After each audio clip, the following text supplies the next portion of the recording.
Hello friends, बिस्मिल्लाहिर्रहमानिर्रहीम, अस्सलाम वालेकुम वरहमतुल्लाहि वबरकातुहू। Welcome back to recipe by Sara's kitchen. उम्मीद करती हूँ आप सब लोग खैरियत से होंगे इंशाअल्लाह ताला, और मैं भी बिल्कुल ठीक हूँ। तो आज आपके लिए बहुत ही मज़ेदार सी चिकन करी की रेसिपी लेके आई हूँ। Simple, quick and tasty, 15 minute के अंदर बनके तैयार हो जाए ये मज़ेदार सा चिकन। जब कोई आपके घर गेस्ट आए, जल्दी से आपको कुछ बनाना हो ना, तो आपने ये चिकन ज़रूर ट्राई करना है। शुरू से लेकर एंड तक ज़रूर देखिएगा। रेसिपी अच्छी लगे तो अपने प्यारों के साथ लाइक शेयर कीजिएगा और चैनल को सब्सक्राइब किए बिना हरगिज़ मत जाइएगा। तो चलिए इसको बनाना स्टार्ट करते हैं। इस मज़े की रेसिपी को बनाने के लिए मैंने ले लिया है 600 ग्राम चिकन विद बॉन्स, जो हम अपनी सिंपल हंडिया के लिए कट करवाते हैं वैसा ही। और इसको मैंने वॉश करके स्ट्रेन कर लिया।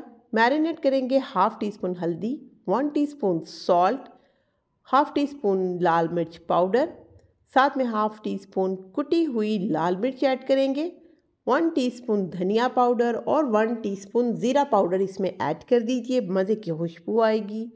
आधा चम्मच आपने काली मिर्च का ऐड करना है और खूबसूरत से कलर के लिए आधा चम्मच कश्मीरी लाल मिर्च ऐड कीजिए। बस ये मसाले थे। अब इसको आधा कप दही के साथ हमने कर लेना है मैरिनेट। दही बड़ा थिक सा है, आपने मज़ेदार सा इसको बनाना है, तो बस आपने ऐसा ही दही इस्तेमाल करना है। अब इसको आपने अच्छे तरीके से मैरिनेट करना है। सारे मसाले चिकन के ऊपर अच्छे तरीके से कोट हो जाएं, तो फिर आपने इसको रेस्ट दे देना है तकरीबन, बहुत ज़्यादा देर के लिए नहीं, सिर्फ 10 मिनट के लिए। और इसको ढक के रख देते हैं। मीनवाइल हम अपनी कढ़ाई को गैस पे चढ़ा देते हैं। इसमें आधा कप मैंने ऑयल का डाला है। 2 ऑनियन मैंने पहले से ही स्लाइस करके रख लिए थे।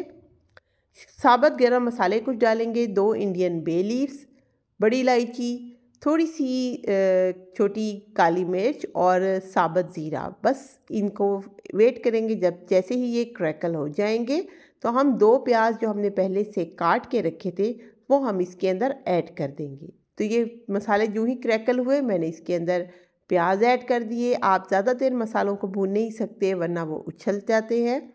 तो बस प्याज डालते ही ये सेटल हो जाएंगे और इसको हम भूनेंगे। प्याज को हमने बहुत ज़्यादा नहीं भूनना, हमने इसको सोते करना है। जैसे ही इसका कलर चेंज होगा, साथ ही हम इसके अंदर डाल देंगे 1 टेबलस्पून भर के, या फिर आप इस तरह से हाथ का कटा हुआ लहसुन और अदरक डाल दें। आपको इसमें पेस्ट डालने की ज़रूरत क्यों नहीं है, बाद में आपको बताती हूँ, क्योंकि हमने बाद में इन सारे मसालों को करना है ब्लेंड।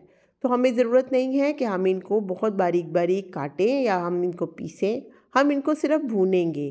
तो अब अपने इस लहसुन और अदरक को भी भून लेना है। अब इसके अंदर हम डालेंगे 2 टमाटर बड़े साइज़ के, इनके भी मैंने बड़े क्यूब्स काट लिए थे। ये देखें, लंबे रुख मैंने इनके 4-4 पीस कर लिए थे। हमने इन सारे मसालों को, खड़े मसालों को सिर्फ हमने ऑयल के अंदर भून लिया और उसके बाद हमने इनको अलहदा कर लेना है। इसको आपने ठंडा करके अपने ब्लेंडिंग जार में डाल के तो आपने ब्लेंड कर लेना है। बचे हुए तेल के अंदर आपने मैरिनेटेड चिकन को ऐड कर देना है। ये सारा प्रोसेस आपका तकरीबन 7 से 8 मिनट में हो जाता है और उसी दौरान आपके चिकन की मैरिनेशन भी अच्छी तरह हो जाती है। अब आपने चिकन को हाई फ्लेम के ऊपर भूनना है। ऑयल के अंदर जब हम भूनेंगे तो हाई फ्लेम पे भूनेंगे, आंच को हल्की पे नहीं आपने भूना। अगर आप हल्की आंच पे भूनेंगे तो जो चिकन है वो ज़्यादा पानी छोड़ना शुरू कर देता है। सो आपने चिकन को तेज़ आंच के ऊपर 5 मिनट के लिए अच्छे तरीके से भूनना है। इसी भुनाई भुनाई में चिकन जो है वो तकरीबन 60 to 70% डन हो जाता है। और ये देखें, चिकन बहुत अच्छे तरीके से डन हो रहा है। इसका जो मसाला है, जो जो हमने मैरिनेट किया था, वो भी बिल्कुल थिक सा हो चुका है। तकरीबन 5 से 6 मिनट यहाँ पे मुझे गुज़र चुके हैं और आप चिकन की कंडीशन अब चेक कर सकते हैं कि काफ़ी बेहतर हो चुकी है। जब आपको लगे कि ये बिल्कुल डन हो रहा है, अच्छे से भुन गया है, तब आपने ब्लेंड किए हुए मसाले सारे इसके अंदर डाल देने हैं। मसालों को ब्लेंड करते हुए मैंने पानी का यूज़ नहीं किया था।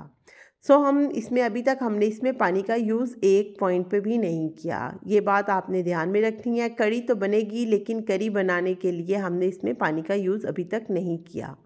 अगर आप चाहें इस स्टेज पे कि आपको थोड़ी सी ग्रेवी ज़्यादा चाहिए तो फिर आप जो ब्लेंडिंग जार था इसके अंदर जिसमें थोड़ा थोड़ा मसाला लगा रह गया था 1/4 कप पानी उसमें डालें और उसको अच्छे से साफ़ भी हो जाएगा और आपका पानी भी इसमें ऐड हो जाएगा।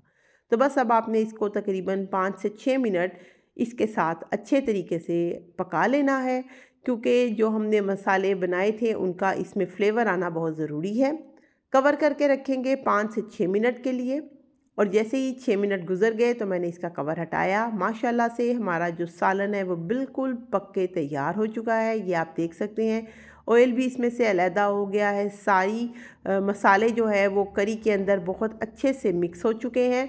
तो बस आपका जो मज़ेदार सी चिकन करी का सालन है वो बन के तैयार हो गया है। गर्मा गर्म नान, रोटी या फिर चावल जिसके साथ आप इसको खाना चाहें, ये बेहतरीन है। हर तरह से बहुत ही मज़े का लगता है। ये बहुत ही सिंपल, बहुत ही क्विक और बहुत ही मज़े की रेसिपी है। फाइनल गार्निशिंग के लिए आपने कटा हुआ धनिया और साबुत सब्ज़ मिर्चों से इसकी गार्निशिंग कर लेनी है और इसको आपने सर्व कर देना है जिस भी बोल में आप चाह रहे हो। ये बहुत ही ज़बरदस्त सी रेसिपी है। अमूमन घरों के अंदर जो है ग्रेवी वाला सालन पसंद किया जाता है और करी बच्चे स्पेशली नान या रोटी के साथ खाना पसंद करते हैं। तो आपने ये ज़रूर बनाना है।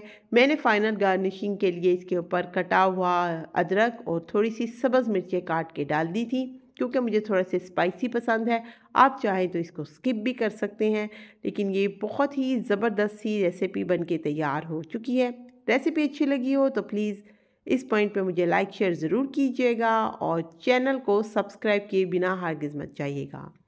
तो अपनी दुआओं में मुझे रखिएगा याद और बहुत सी नेक तमन्नाओं के साथ मुझे दें इजाज़त। नेक्स्ट वीडियो तक मिलते हैं। अल्लाह हाफ़िज़।